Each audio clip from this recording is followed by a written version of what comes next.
Hey everybody, we are back again with Natalie and Lee Lane, and we are going to talk about dogs fighting in the household.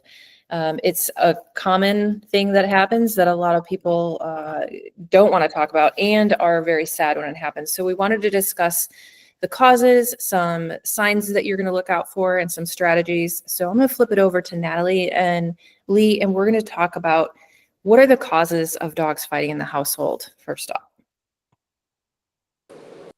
Okay. So in all honesty, the variables of why a couple of dogs or 2+ dogs aren't getting along in the household can be a multitude of things. First and foremost, you got to consider breed. You know, certain breeds are going to be more apt to get along with each other than others. Age, health situations, and just basically if there's an imbalance in the dynamic, or if the dogs already aren't the best version of themselves. So, you know, we've seen everything from a couple of dogs that got along fine for the first couple of months, and then all of a sudden they start getting into it, to I had one household where they had 3 dogs, and the youngest one was 10, the other one was 12, the oldest was, I think, 14. They'd had them for forever. So, you know, they got one and then they got another, then they got another. So they really did kind of grow up together. And then out of nowhere, after 10 years, literally, the youngest 10-year-old started attacking the other dogs in the house. And I asked the owners, I said, you know, something had to have changed. What's going, like, has there been a change in, you know, lifestyle? Did you move? I mean, and that's the other thing too, things that are happening with the owners can affect the dog. So if somebody is going through something hard in their life, like a job change, a new baby, there's so many things that can happen with the owners that can negatively affect the dogs. But in this case, after deducting, you know, everything, come to find out the youngest dog, who was 10, had cancer. They didn't know, and the dog died 3 months later. So even though it looked healthy on the surface, it was battling cancer, and that made it insecure. Or made him insecure, and other dogs pick up on stuff that we don't pick up on at all, you know. So them being as an animal pack and reading body language and stuff, they could have potentially knew that something was wrong with that dog, but just didn't have any way to communicate with his owners to be like, hey, so that throws everything off and puts them all. Yeah, there's health situations. There's so many different variables of why a couple of dogs may not be getting along. It's really a roll of the dice. So from a training perspective, you roll into a client's home and they're telling you you've got 2 dogs that are going at each other for whatever reason. How do you peel back the layers of the onion to really try to figure out either why, or at least put enough rules and management in place to get it to stop or be under control? Right. So, you know, firstly, looking at the history of a situation, and, you know, that one aside, once they were able to deduct, which involved taking the dog to the vet and figuring out that something was wrong with it. But that's one thing that I do always bring up with clients. If there's no obvious reason why dogs aren't getting along, you know, okay, well, not to be paranoid, but could there be any health issues that would make this dog seemingly randomly begin attacking the others? So maybe you should take the dogs to the vet and see if anything's going on. But aside from that, you know, if there's any kind of imbalance in the dynamic of the relationship in the household, then the first thing I want to do, and I'll tell this to people, is let's go back to the book, which metaphorically the book is back to, let's take it back to a solid foundation of training. And a lot of times, you know, not taking health you know, if the dogs are all healthy, there's no health conditions going on, there's just an imbalance in the relationship between the different dogs. Most of the time, owners will target, you know, one dog, like, well, it's this one's fault. This dog was perfect, and then this one came along, it's all this one's fault. Okay, but maybe the original dog was, you know, a 65-pound doodle that was very sweet, but had no structure, no boundaries, was already running the house. And then you basically have a problem already. And then you brought in you added onto that problem. It's like you already had a scoop of ice cream and you just put on a second scoop of ice cream. Now you have lots of ice cream and it's melting all over the place. And so you've got double the mess, right? So taking it back to a foundation of training, structure. I tell people the more dogs you have, the more structure, the more structure you've got to have in your household. So crate training, making sure that every dog has their own private place where they can feel comfortable. Nobody's going to come take your food. Nobody's going to come take your chew toy. Eliminating access to toys all over the house. A lot of people there, especially if they've only had one dog, they bring in another dog, toys are just freely all over the house. And I'll tell people, dogs will invent things to fight over, especially if they don't have something else to do mentally and they're looking for something to do. And there's been so many times where like you bring home a toy for your dog and you're like, I got this for you. Like, this is amazing. This is for you. And the dog's like, that's the dumbest thing I've ever seen in my life. I don't care about that toy. And you're like, okay, well then I'm going to give it to the other dog. And then the minute that first dog sees the other dog with this toy, they're like, that's my favorite toy.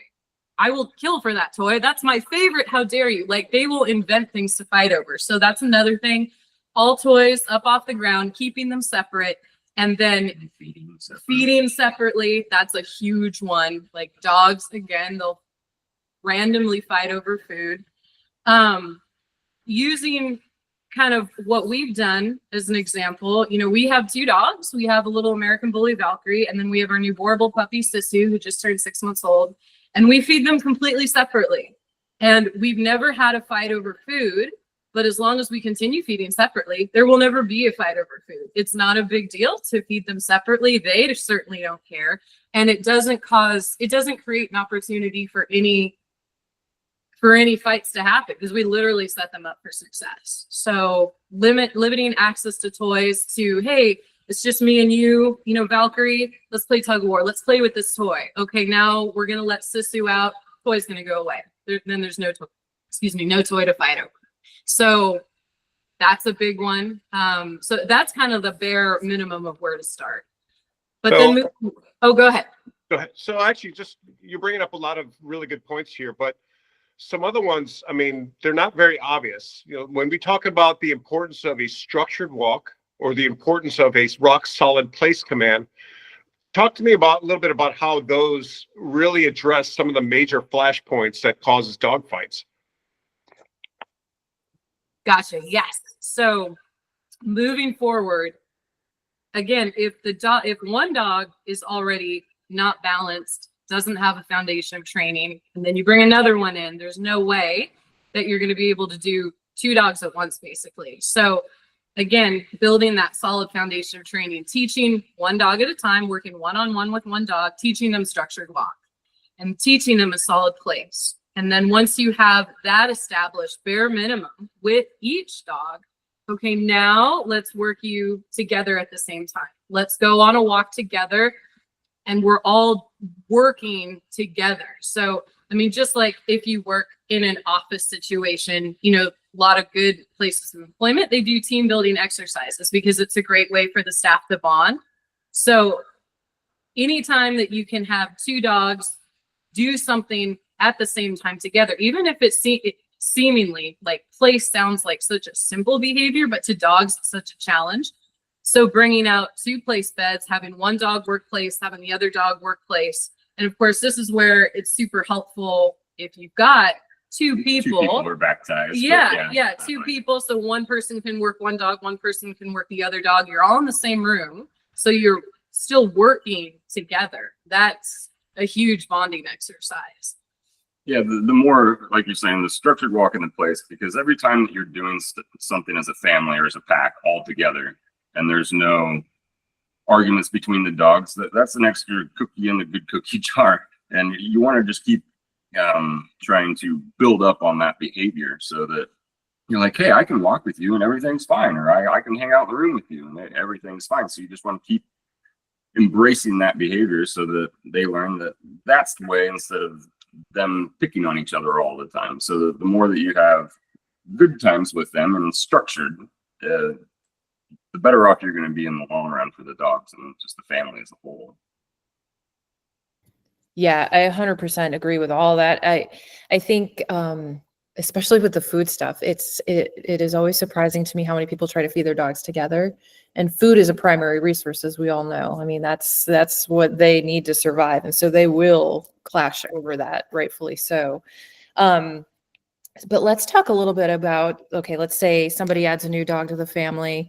They already have a dog. What are some signs that they should look for that things might be going south? Well, right off the bat, especially, taking into consideration how old the first dog is, does the first dog look annoyed by the new dog, especially if it's a puppy? And I get it. A lot of people, as their primary dog is getting older, they want to soften that hardship by bringing in a new puppy. But I equate it to like old grandpa doesn't like heavy metal music. Grandpa doesn't like Lamb of God, and puppy is coming in and blaring Lamb of God as high as it goes on the stereo. Grandpa's like, I can't, this is annoying. Yeah, right? I know. This is annoying. And I can't handle it, And so if the other dog already, if you can tell the other dog, like he's not going after the dog yet, but he's just like you can see that that's annoying. I don't like it. That's a huge red flag. But on the exact opposite end of the spectrum, if there's too much of a party, if the other dog's like, oh my God, I can't believe that we've got this new member of the family, and there's too much excitement. Anytime dogs are overly excited, it doesn't take much more than a spark, and that excitement snowballs into reactivity, So if there's not balance, if one of the dogs is nervous or looks annoyed or is overly hyper, all of those are not a good sign, because eventually if that energy isn't brought back to a stable place, it can snowball into the wrong direction. So again, fear, nervousness, agitation, all big red flags. And that's the thing too with puppies. And again, this can happen with 2 adult dogs too, but puppies, they've got such big energy, and they, and it's like, okay, you're too much. You're too much. I can't handle this. You're all over the place, They don't even know what they're thinking. They're like a squirrel. Ooh, something shiny. Ooh, this. So the other dogs pick up on that, and they're just like, what is going on here? Yeah. And I think that's it too. The other dogs recognize when a new dog is unbalanced, and they're like, if you guys aren't going to handle this, I'm going to have to handle it. And, a lot of times that can be a bite, turn into a scuffle. If the other dog is a little too cocky, then he's gonna, push back. So again, if you're not implementing structured walk, place, time away from each other too. I think that's a huge misconception that people think is, well, the more we put them together, the more they're gonna like each other. If it's structured, like what he was saying, if the experiences are the best versions of the dog possible, then that can build on the relationship. But there's a huge advantage to not having your dogs with each other all the time. You don't want them to become codependent. You don't want them to become so obsessed with each other that, God forbid, but it happens. Okay, well, this dog's got to spend the night in the hospital for whatever reason. Now the other dog doesn't know how to function without its buddy. So that's a problem too. But then as well, just like we all know, we've all had like a really best friend that like, oh, we get along so well together. It's college. Let's become roommates. Eventually you have a disagreement. It's just how it goes. So the more time dogs spend around each other and it's not balanced, it's not structured, the more it can roll over. I mean, they're going to take on roles. One of them is going to try to become the leader. The other one's going to become subordinate. But then 2, they can also become codependent. So, littermate syndrome is a huge one. Again, there's so many different variables. But whenever you have 2 dogs that aren't allowed to exist independently, you get 2 halves of one dog because you haven't addressed each dog on an individual level. So, that's a big one too. Yeah. So I think a lot of it's that fine art of doing nothing. Like that is a hard concept for people to understand, that the dogs, you know, if you really want them in a calm state of mind and minimize that risk of something touching off, like you guys keep describing, you know, you're managing energy. And that's why place command and having structured walks, you know, it challenges their mind. That's what tires them out more than playing chuck it. You know what I mean? It's that the mental stuff is really where it's at. And I think that's where people get a lot of this sideways. You know, they saw Cesar Millan, you know, exercising dogs. And yeah, of course you want to exercise your dogs, but you could have a tired, hyperactive dog who's still misbehaving. You know what I mean? If you're not addressing basic needs. When you've got dogs, I mean, just like humans, like not all dogs you don't like every person you come across, and dogs are kind of the same way. When you come across a scenario that dogs are just not having each other, you know, what does management look like? You know, I know it's not a fun conversation to have with owners, but what does it look like? And can two dogs like that live together safely? I'd say yes. The dogs can live together safely, but you just have to take the structure basically to 11. Dogs are going to be on leashes. They're going to be supervised at all times. They're not going to be running around the house freely together so that they can't get to each other. So that's either going to be you and your spouse, or you and someone else walking the dog separate, or unfortunately just one at a time. You know, you take the dog out, you work with your dog, you play with your dog, you feed them separate. And then they each get access to different parts of the house at different times of the day. If the dog has got enough structure that it can roam freely in another part of the house and, you know, not chew on stuff and mind his manners, then he can be in one part of the house while the other dog is in another. But otherwise, that dog would have to be in a crate or in a smaller room that they do have enough structure that they can just sit there and hang out and have their place done. So it can very much be done. You just have to put in the extra time and effort. And I think as long as there's not a safety issue for anybody in the family, then it is something that lots of people do and can have a great life with their animals. They just can't actually hang out and run around and play with each other all the time. Like you said, just like people, just because you work with someone doesn't mean that you want to go hang out with them afterwards. There's a structure there. You got certain things that you got to do, certain places and times. And the dogs will still have very happy lives. I mean, you're not going to break their tails or anything by doing that. They still get to hang out with their owners, and they don't really want to be with that other dog anyhow. You know, if you think about it in that shape, way, or form, you're almost like, oh, I want them to be together. I want them to be together. Well, they don't want to be together, so why force them? The first board and trains that we ever had was 2 Akitas. I think their ages, this was a few years ago now, my God, but they varied in age by about 6 months. And when I went to meet the owners initially to kind of discuss a game plan moving forward, they had gotten along for the first 6 months. So they got one puppy. When that puppy was 6 months old, I believe they got another one. And at some point they started fighting.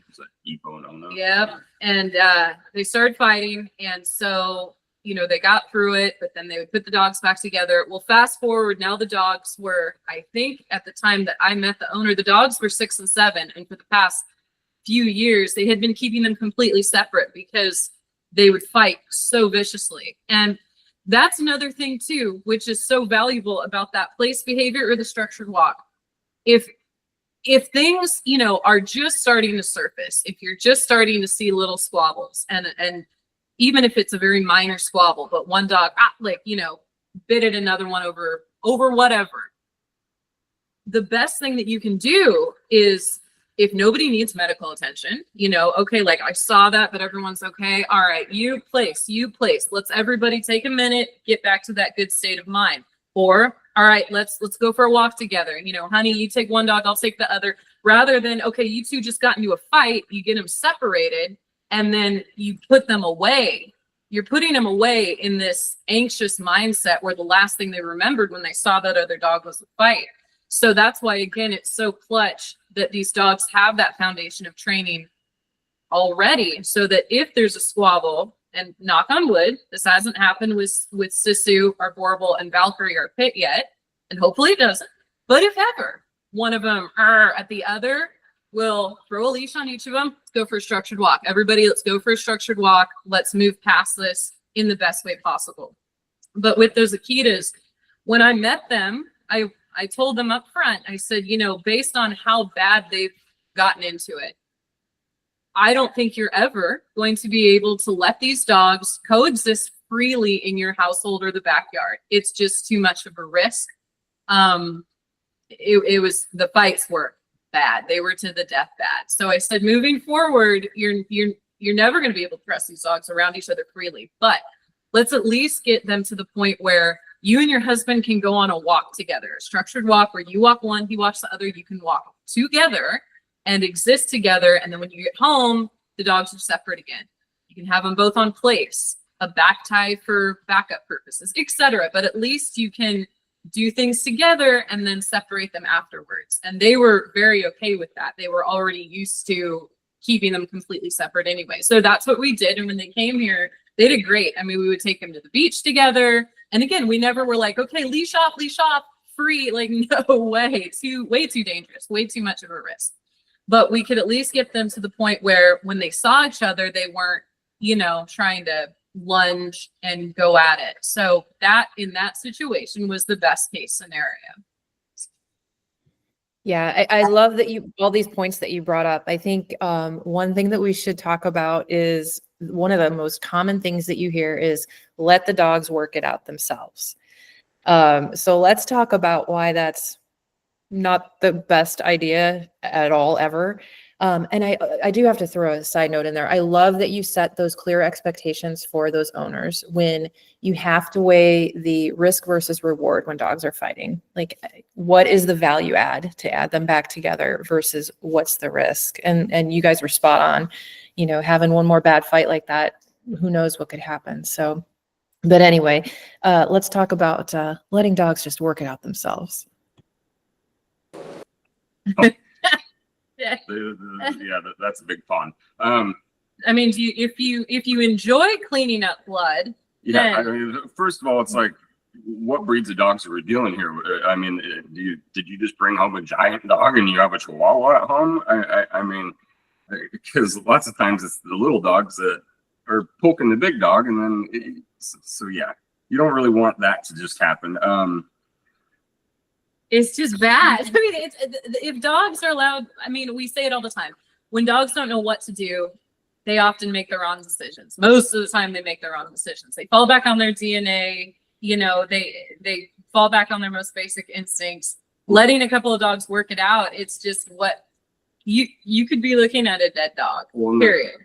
They're pack breeds too. So if you let one dog just whoop up on the other dog, well, now for the rest of, you're going to have years of trying to heal that and get them back together, depending on how bad the situation was. I mean, that other dog could be traumatized for the rest of its life, even when it sees other dogs, depending on how bad the situation got. So, yeah, you're basically just throwing gasoline on the fire. If you have any problems and you're allowing them to do that, it's going up to 11. It's going to get worse by all means, definitely. And that's going to put a weird dynamic in the house too, because then that dog's going to think, well, hey, I won that and I got to do what I wanted to do, and mom and dad didn't do anything to stop me. Yeah. So that can really turn a dog into kind of an aggressive dog too. I mean, you're almost allowing him to fight and saying that it's okay. So no, that brings up a good point. I mean, when it comes to all dogs, the number one most basic principle is that no dog runs the house. Mom and dad, you know, whatever the dynamic is within the humans in the house, they run the house. So no dog has the right to be one up on another dog. You know, again, it's all about that place of balance. If you've got two or more dogs, period, one is not above or below the other. And the minute you allow a dog, you know, you allow a couple of dogs to work it out, and one gets that upper hand on the other, you immediately now have that yin yang, you know, they're not equal anymore. So even if a couple of dogs are allowed to just work it out and there's no bloodshed and there's no injuries, and like, well, you know, he learned his lesson, don't mess with Molly, you know, okay, well, now there's imbalance. Now there's a problem, and it's going to get worse. It's going to resurface. So yeah, no good.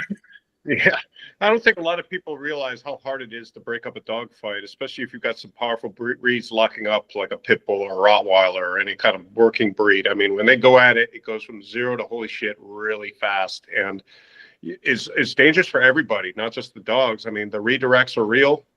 Somebody's going to the hospital or somebody get killed in these situations. You have to take this stuff seriously.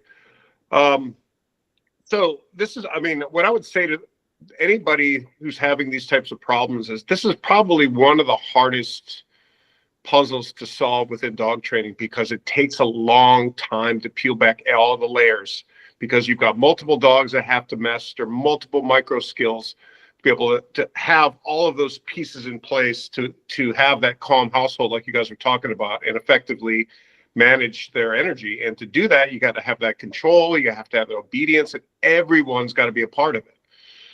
All the dogs, all the family, you can't have a crack in the, in the links, so to speak. Everybody's got to be on board with doing this. And I think if you make that point really clear, that if not everyone's on board, somebody's going to get put to sleep or rehomed or worse, or somebody's going to get in the process. So I think from what you guys have seen out there, have you ever seen other trainers out there, go too fast or push too hard and make things worse? Have you guys come across that? With other trainers, I wouldn't say so. I mean, just a lot of the dogs that we get either haven't had any structure in their lives or haven't had any outside training with anybody else. We've had, I want to say, 2 or 3 that did have some basic training done before, but it was just a single dog in the household family. And it wasn't really aggression either. It was just basic obedience. I think that's what we've seen. If I had to, really reflect on the dogs that we've hosted before, the main thing I think we've heard is, well, I don't know what happened. We took him through puppy class at Petco, so it's like not enough has been addressed. The dog knows a bunch of tricks. They know some basics. Maybe they even do walk pretty nice on a leash, but they haven't had a really solid foundation of training put in place. And so again, already they're not the best version of themselves. And then you bring home a new dog. But like what you were saying, this stuff takes time. And I think one thing that we have seen that has worked, we had one dog come to us for board and train. He was amazing. He was a Weimaraner, did great, learned the basics, did phenomenal. A few months later, the owners got a Doberman puppy, and when he was about 6 months old, I think they sent him to us for board and train because they wanted him to have the same foundation that the other one did. And so that went great. He went home. A few months later, they were starting to see some squabbles between the two. It was minor. It hadn't evolved into one of them becoming king of the castle yet. But they recognized it. They're like, we're seeing some issues here. And I said, okay, well, we got to bring it back to the foundation, separating them. They don't have to be together all the time. And separating them too, this is another clutch one that, peeling back the layers we found in this one. When they would separate them, they would put one dog in the crate and the other dog was free in the same room. So that's way imbalanced because one dog now feels, restricted while the other one is freely, basically not peeing in the house, but claiming the territory right in front of the other dog. So I said, ooh, okay, when you separate them, crate or no crate, put one dog in one room, one dog in another room. So they can't just sit there and stare at each other, behind the walls of the crate. But they wound up sending both dogs back for a refresher at the same time. And it was amazing. It was a lot of fun. Yeah. And those, once again, their squabbles had been so minor that we could freely let them interact, supervise. But it was all, they each had their separate kennels that we would walk them one at a time together, place together. But then, okay, free, you guys can mingle, have a little play session. Okay, now separate again, back and do a structured walk. So that one was a lot of fun. That was a good one. I think something that, I haven't really witnessed it a bunch personally, but from talking to people, that's what some of the other trainers might do with people is they give them this false hope that if they just pick one of the dogs that they think's the worst dog in the household, they can go fix that, and then that dog will come back and the whole house will be perfect. And I think that's one of the biggest things is you just need to communicate with them and be upfront and honest with them completely. Like, hey, you have 5 dogs or you have 4 dogs and you're only sending 1. So we've even had clients, it's cool, but as long as you tell them they can watch the videos with the dog that you do take that you're training, and they can already start before that dog even comes back, start implementing that structure and those rules to their dogs at home. I mean, we tell them, we're like, hey, we're sending you all the information, so you might as well go ahead and get a head start. And some of them do, and it's amazing. And others don't, and they're like, no, this is the dog that's got the problem. So we go ahead and train the dog. And then they seem to call us in like a week or so, and they're like, hey, you know, Gus is really actually the problem. And he's starting all the problems now, and this dog's being perfect. So then they wind up sending that because they get to see it, you know, with their own eyes. And then they realize, okay, we were kind of wrong. But or it's not even that they were wrong, but everybody in the house has to be speaking the same language. And it's not fair to hold one dog accountable for being on place while his 2 buddies are running around the house playing with mom, and because then he's looking at him, it's creating tension. They're going, why do they get to do that and I don't get to do that? So that could cause dog fights, you know, in the future. So yeah, everyone's just got to be on the same page, and it does definitely take time, and all dogs are different. So your second dog might train really fast. Your third dog might take twice as long just because of who he is or who she is. Yeah. Again, there's so much to it. That's why it's such a complicated issue. But yes, it takes time. And again, the more dogs you have, the more structure has to be implemented, you know. Yeah, 100% agree. I love that you brought up all that stuff. You actually answered a question I was going to ask you, so thank you for that. And you guys are right. This is a very nuanced topic. I don't even think we could get into every little bit, but the best thing that we can advise everybody out there watching to do is be proactive. If you see any signs of anything, get training. Don't wait, because if this goes south, as everybody has been saying, it will go south quickly and badly. Dogs fight, or they use their mouth as their hands, right? So you don't want that to happen. But if you're struggling with any of this, or you think that maybe there is imbalance in your dog's relationship, give us a call. You can look us up at korucanine.com. Of course, all the social platforms at Koru Canine, and we are here to help you and your dogs.